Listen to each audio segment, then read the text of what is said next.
Hi everyone, Bandanner here. I hope you're all doing well. Welcome back to the channel and welcome to this week's WARNO Dev Blog.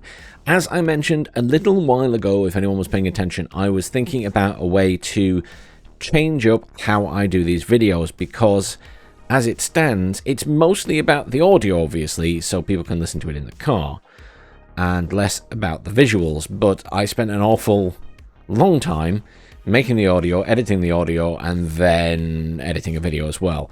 And this is just not a suitable use of time. So to mean that I keep just whizzing through these and keep doing them, I'm now going to record them in this format where I'm literally just going to record and look at the dev blog. And then that just makes life a little bit easier. So this week's dev blog is about the Armory revamp. Yes, there was a major leak. I'm going to click on this. So Eugen did make a boo-boo. They appear to have released the icons on this image for the Southag DLC. Or at least what we assume will be the Southag DLC. I'm not going to confirm or deny what each of them are, but we'll have a look through the Reddit thread in a minute. So the WARNO Armory revamp is where we'll start. So as you'll know, the WARNO Armory as it stands right now is just getting clunkier and clunkier, and it's got more scroll bars and this, that and the other, so they've reworked it. And this is what they've come up with. So now all of the flags and all of the divisions are at the top. Obviously there's a row of NATO and then there's a row of Pact. And then, you know, all this is shifted around a bit. You can filter by name up here now. So it's been a little bit reworked. So more the menus are all at the top and everything else is now below. So you'll have to give some feedback on this because obviously Eugen don't often do UI changes. So it'll be good to get some feedback on how people find it when they release it. Because obviously it's going to work really well for some people it might not work as well. It's going to depend on resolutions, and you know, Eugen maybe don't have every resolution under the sun in terms of monitors, so I'm sure they will appreciate feedback on how it's looking on different resolutions and things. So please do leave them feedback either on the Steam forums or Reddit, or you know, I'm sure on the Discord as well. So the intention is obviously to improve the functionality and make it easier to click the filters. Fair enough. So as you can see in the image above, one of the bigger changes is how the national flags and divisions and their coats of arms were displayed at the top.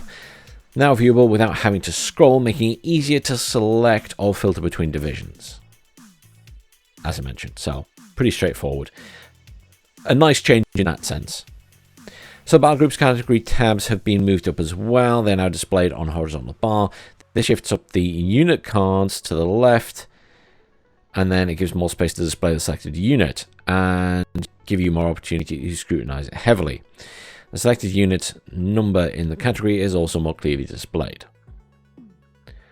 So they've also said they've improved the filters. So one of the main improvements in the new Armory are updated filters. In the current variant, you could only filter by role. In the new version, you can filter by unit role, unit trait, weapon trait, and movement type. So the role filter is identical to the filter found in the current Armory, but being more clearly displayed, it'll be easier to use. And then the traits display all the special unit traits in WARNO. Obviously you can see them all here on this image. So all of the various ones, and I'm sure inevitably they're going to add more, so it may get longer, that list. Hopefully not to the point of a scroll bar. They'll have to start making a second list, I expect, next to it. But yeah, straightforward enough, right? It's an obviously clear update. So going down the list, the weapon list, all traits related to weaponry. So these are displayed in the weapon stats on the unit card.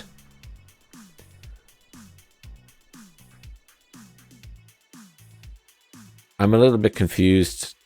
That image, I feel, isn't... Surely that's not the weapon list. Surely that's just variation of trait. That looks like a variation of trait to me. But without everything in there. A little bit confused by this image. I think maybe they put up the wrong one. Or I'm misunderstanding. Oh well. And the movement filters let you go through the different ways a unit can move on the battlefield. So with these new options, a whole gamut of cross-filtering across different types of traits, movement, weapons, making it that much easier to find and compare units across WARNO. A neat functionality to have with the ever-expanding arsenal of units in game. We hope to roll out the revamped Armory in the not-too-distant future. So, yeah. As you can imagine, a lot of people spend a lot of time in the Armory. If you look at some people's actual game stats, they've spent more time in the Armory than they have playing the game. Which is quite common with WARNO and, you know, Wargame and things like that. Okay, so Nemesis DLCs. So WARNO's next Nemesis DLCs are chugging along nicely. Just to give you a little overview of what we are working on. So Nemesis 3 Homefront covers 2 divisions far away from the European battlefields, safeguarding their respective alliances' flank. So the bear-like fight between NATO's Alaska-based 6th Infantry Division Light and the Warsaw Pact Soviet Crimea located 157th MSD. So it's going to be unleashed in the not too distant future, and as a matter of fact, Nemesis 3 has just entered the second round of testing with a release date that should be announced soon. And then Nemesis 4 Capital Defense was voted on by us, the players and the community. So this upcoming DLC will feature 2 formations, safeguarding the respective nation's capital during the Cold War, the UK's home defence region London, and the Soviet second... I'm still not going to try and pronounce that word again, but it's the second based in Moscow. It's the second division based in Moscow. Tamanskaya. Oh, the funny thing is, one of the Russian people I know has actually told me how to pronounce this, and I can't for life remember how. Anyhow, it's based in Moscow. So we're actively working on these expansions, which will release in the still to be determined release date in the future. So they're saying until next week, but we're going to just click back here. So yeah, this is a bit of a... I mean, it's out in the wild. There has been an acceptance by Mad Matt. It's out in the wild now, so we'll just nosy in and have a look. So obviously there are more here than we have in game. So one would assume that some of these are South Ag divisions. I am not a military history buff, so I don't know all of them. Very fascinated by this one in the middle, though, which looks like the Soviet Star from Red Alert 2.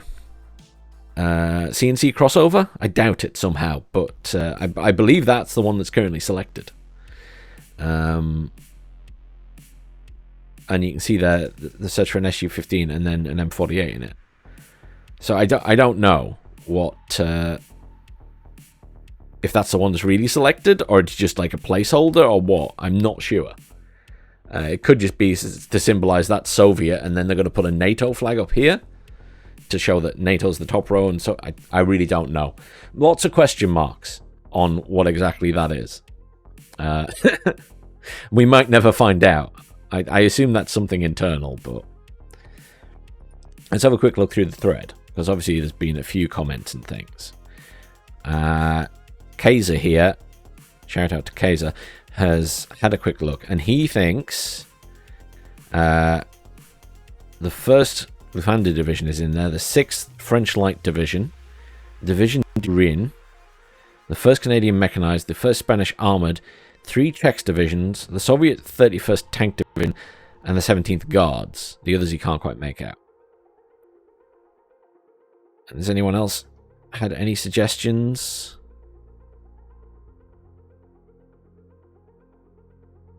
Apparently, what was that? Sorry, Gothic Empress's 101st Infantry Brigade. Is that one of them as well? The blue and red shield, the white heart looks especially like the Dutch 1st Army Corps. Okay, so Dutch.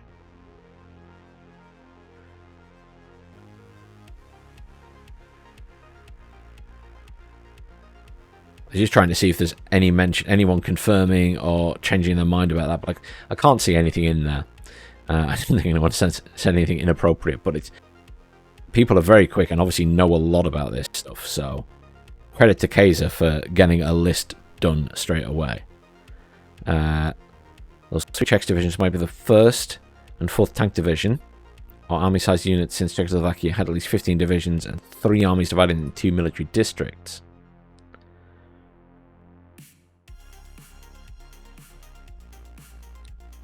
a blue, a white one, and a red one. Those emblems never existed. They're made up since Czechoslovakia hadn't used chevrons for their divisions. Which means they either chose Czechoslovakian best divisions and one random division, aka the 1st, 4th tank and a random division, or they add all 3 army size units. I'll leave this image there and you can pause the video and you can have a look through yourself and see if you can work out what it is. Or what each of them are. Let's not make this video any longer. Thank you very much for watching. I'll see you all for next week's devlog.